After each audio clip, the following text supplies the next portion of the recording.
नमस्कार दोस्तों। तो हम लोग कंप्लीट कर रहे थे घटना चक्र की पूरी सीरीज, और इस सीरीज में आज हम लोग बात करेंगे पॉलिटी के अंतर्गत घटना चक्र की टॉपिक नंबर 14, जिसके अंतर्गत बात करेंगे राजभाषा के बारे में।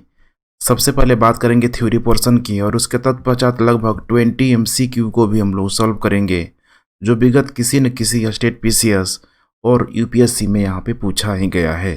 तो चलिए हम लोग क्लास को शुरू करते हैं। नए लोग हैं तो चैनल को सब्सक्राइब जरूर कर लीजिए, क्योंकि घटना चक्र के देखिए पॉलिटी का जो टॉपिक है ऑलमोस्ट लगभग हम लोग कंप्लीट करने वाले हैं। शुरू से देखना चाहते हैं तो आपको नीचे डिस्क्रिप्शन बॉक्स में उसका लिंक मिल जाएगा, और बाकी अन्य सब्जेक्ट घटना चक्र का भी ठीक है क्लास को स्टार्ट कर दिया गया है। साथ में मैपिंग की जो क्लासें चल रही है, आने वाले दिनों में जिसका भी ऑप्शनल होगा वे भी ठीक है हमारे टच में रहे। जस्ट ठीक है कुछ ही दिनों में उसकी भी बैच की घोषणा की जाएगी। चलिए बात करते हैं हम लोग राजभाषा। भारतीय संविधान के भाग 17 के अंतर्गत अनुच्छेद 343 से लेकर 351 में राजभाषा के बारे में उल्लेख है। अनुच्छेद 343 के तहत संघ की राजभाषा हिंदी और लिपि देवनागरी होगी, तथा संघ के शासकीय प्रयोजनों के लिए होने वाले अंकों का रूप भारतीय अंकों का अंतर्राष्ट्रीय रूप होगा। अब कौन सी भाषा होगी तो ध्यान रखिएगा, 343 के तहत संघ की राजभाषा हिंदी। अब यहाँ पे इंग्लिश बस एक कामकाजी भाषा के रूप में मौजूद है, कोई भारत की देखिए राष्ट्रीय भाषा के रूप में कोई यहाँ पे मौजूद नहीं है, बस ये राजभाषा है। अनुच्छेद 344 के तहत राष्ट्रपति को यह अधिकार है कि वह राजभाषा के संबंध में आयोग गठित कर सकता है। प्रथम राजकीय भाषा आयोग का गठन 1955 में BG शेखर की अध्यक्षता में हुआ था। अनुच्छेद 344 सब आर्टिकल 4 के तहत राजभाषा पर 30 सदस्यीय संयुक्त संसदीय समिति के गठन का प्रावधान है। इस समिति में लोकसभा से 20 सदस्य, राज्यसभा के 10 सदस्य शामिल होंगे। भारतीय संविधान में किसी भी भाषा को 8वीं अनुसूची के अंतर्गत शामिल किया जाता है। संविधान के प्रारंभ में केवल 14 भाषाओं को 8वीं अनुसूची में शामिल किया गया था। 21वें संविधान संशोधन अधिनियम 1967 द्वारा सिंधी भाषा को तथा 71वें संविधान संशोधन अधिनियम 1992 द्वारा कोंकणी, मणिपुरी और नेपाली को 8वीं अनुसूची में जोड़ा गया। 92वें संविधान संशोधन द्वारा वर्ष 2003 में बोडो, डोगरी, मैथिली और संथाली को भी इसमें जोड़ा गया है। इस प्रकार वर्तमान में 8वीं अनुसूची में कुल 22 भाषाएं शामिल हैं। अब इसमें करेंट से अपडेटेड है, ठीक है, हो सकता है कि हाल फिलहाल में कोई और भी जोड़ा गया होगा, तो उसे आप जरूर देख लीजिएगा। इसमें राज्य विधानमंडल उस राज्य में प्रयोग होने वाली भाषाओं से किसी एक का राजभाषा के रूप में प्रयोग कर सकेगा। अनुच्छेद 346 के तहत एक राज्य और दूसरे राज्य के बीच या किसी राज्य और संघ के बीच पत्र आदि की राजभाषा का उल्लेख है। अनुच्छेद 347 के अनुसार किसी राज्य की जनसंख्या के किसी भाग द्वारा बोली जाने वाली भाषा के संबंध में विशेष उपबंध का प्रावधान है।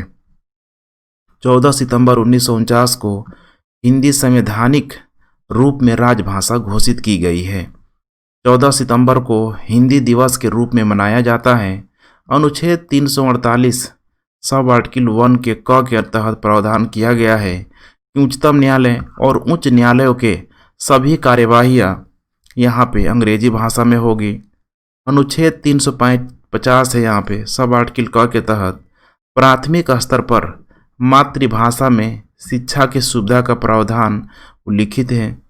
भाषा शास्त्रीय दृष्टि से द्रविड़ परिवार की भाषा ब्राह्मी है, जो बलूचिस्तान की यहाँ पे भाषा है।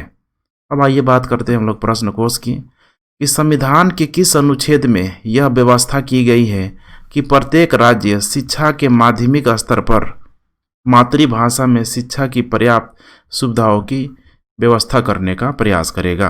किसके तहत यहाँ पे दिया गया है? तो इसका करेक्ट उत्तर हो जाएगा अनुच्छेद 350 के क के अनुसार। संविधान के अनुच्छेद 350 क में यह प्रावधान किया गया है कि प्रत्येक राज्य और राज्य के भीतर प्रत्येक स्थानीय प्राधिकारी भाषाई अल्पसंख्यक वर्गों के बालकों को शिक्षा के प्राथमिक स्तर पर मातृभाषा में शिक्षा की पर्याप्त सुविधाओं की व्यवस्था करने का प्रयास करेगा। और राष्ट्रपति किसी राज्य को ऐसे निर्देश दे सकेगा जो वह ऐसी सुविधाओं का उपबंध सुनिश्चित कराने के लिए आवश्यक या उचित समझता है। क्वेश्चन नंबर 2, निम्नलिखित में से भारत के संविधान में उल्लिखित भाषाओं के बारे में क्या सही है? क्या इसमें सही है? पहला है, राज्य भाषाई अल्पसंख्यकों को प्राथमिक विद्यालयों में शिक्षा के माध्यम के रूप में उनकी मातृभाषा चुनने के लिए बाध्य कर सकता है। ऐसा नहीं कर सकता है। दूसरा, अंगिका अब संविधान की 8वीं अनुसूची में सम्मिलित है। गलत है। हिंदी भारत की राष्ट्रीय भाषा है, कोई भाषा है ही नहीं, ये भी गलत है। बोडो संविधान की 8वीं अनुसूची में स्वीकृत भाषा है। 2016 में, ठीक है, उस समय करेंट से अपडेटेड था, पूछ लिया गया है, देख सकते हैं। बोडो भारतीय संविधान की 8वीं अनुसूची में स्वीकृत भाषा है। इसे 92वें संविधान संशोधन 2003 द्वारा 8वीं अनुसूची में शामिल किया गया। अनुच्छेद 343 के अनुसार हिंदी भारतीय संघ की राजभाषा है, न कि राष्ट्रीय भाषा। इसके अलावा अंगिका संविधान की 8वीं अनुसूची में शामिल नहीं है। अनुच्छेद 305 क के अनुसार प्रत्येक राज्य और राज्य के भीतर प्रत्येक स्थानीय प्राधिकारी भाषाई अल्पसंख्यक वर्गों के बालकों को शिक्षा के प्राथमिक स्तर पर मातृभाषा में शिक्षा की पर्याप्त सुविधाओं की व्यवस्था करने का प्रयास करेगा। और राष्ट्रपति किसी राज्य को ऐसे निर्देश दे सकेगा जो वह ऐसी सुविधाओं का उपबंध सुनिश्चित कराने के लिए आवश्यक या उचित समझता है। राज्य किसी भी प्रकार से उन्हें ऐसा करने के लिए बाध्य नहीं कर सकता है। नेक्स्ट, भारतीय संविधान के अनुच्छेद 344 के तहत प्रथम राजकीय भाषा आयोग का गठन हुआ था। कहाँ हुआ था? मैंने किसके समय हुआ था? 1955 में बीजी खेर की अध्यक्षता में हुआ था। ध्यान रखिएगा, 1955 में। 7 जून 1955 को तत्कालीन राष्ट्रपति डॉक्टर राजेंद्र प्रसाद ने बीजी खेर की अध्यक्षता में प्रथम राजकीय भाषा आयोग का गठन किया, जिसने 1956 में अपना प्रतिवेदन राष्ट्रपति को सौंप दिया। 1957 में एक संसदीय समिति द्वारा इस रिपोर्ट का परीक्षण किया गया, जिसके अध्यक्ष थे पंडित गोविंद वल्लभ पंत थे। क्वेश्चन नंबर 4, भारतीय संविधान की 8वीं अनुसूची में कौन सी भाषा वर्ष 2003 में जोड़ी गई? कौन सी भाषा वर्ष 2003 में जोड़ी गई? उस भाषा का नाम क्या है? वो हो जाएगा यहाँ पे संथाली भाषा। कौन सी भाषा? संथाली भाषा।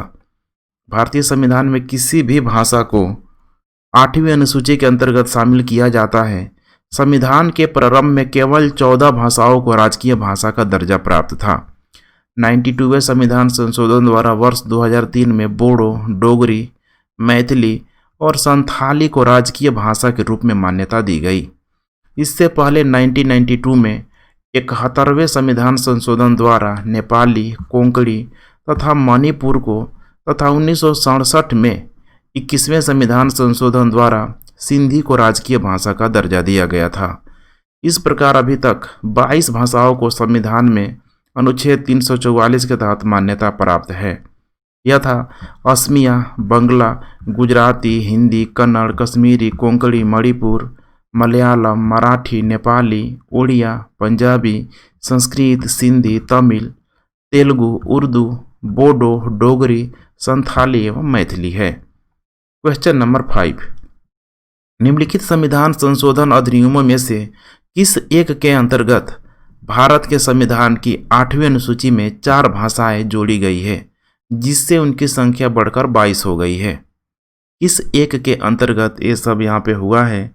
इसका करेक्ट उत्तर हो जाएगा आपका संविधान का 93वां यहाँ पे संविधान संशोधन है। ध्यान रखिएगा, 93वां संशोधन अधिनियम के तहत। नेक्स्ट 6 नंबर, निम्नलिखित में से कौन सी भाषा संविधान की 8वीं सूची में नहीं है? कौन है नहीं है यहाँ पे? भोजपुरी।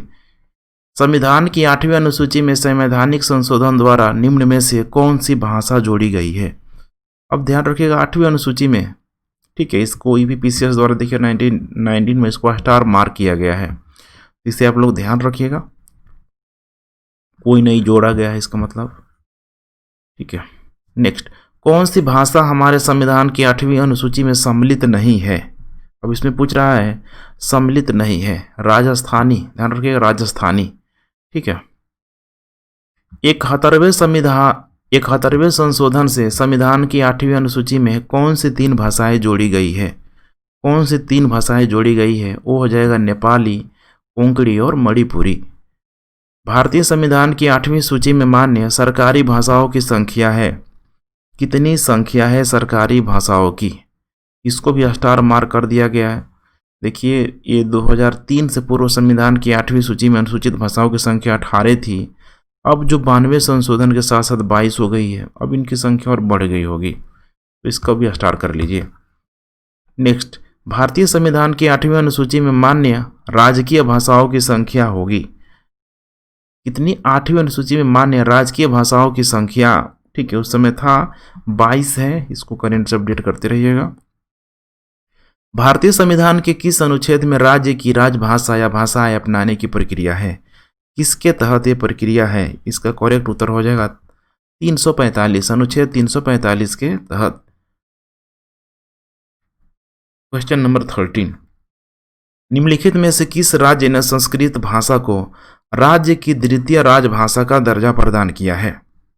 राज्य की द्वितीय राजभाषा का दर्जा प्रदान किया है, किसके अंतर्गत है? उत्तर प्रदेश ने। ध्यान रखिएगा, उत्तर प्रदेश ने। तो उत्तराखंड राज्य ने जनवरी 2010 में संस्कृत भाषा को राज्य की द्वितीय राजभाषा का दर्जा प्रदान किया था। इसके कुछ दिनों बाद तत्कालीन मुख्यमंत्री रमेश पोखरियाल निशंक ने उत्तराखंड के ऋषिकेश को संस्कृत नगरी भी घोषित किया था। क्वेश्चन नंबर 14, भारत की सरकारी भाषा संबंधी प्रावधान का संशोधन हो सकता है।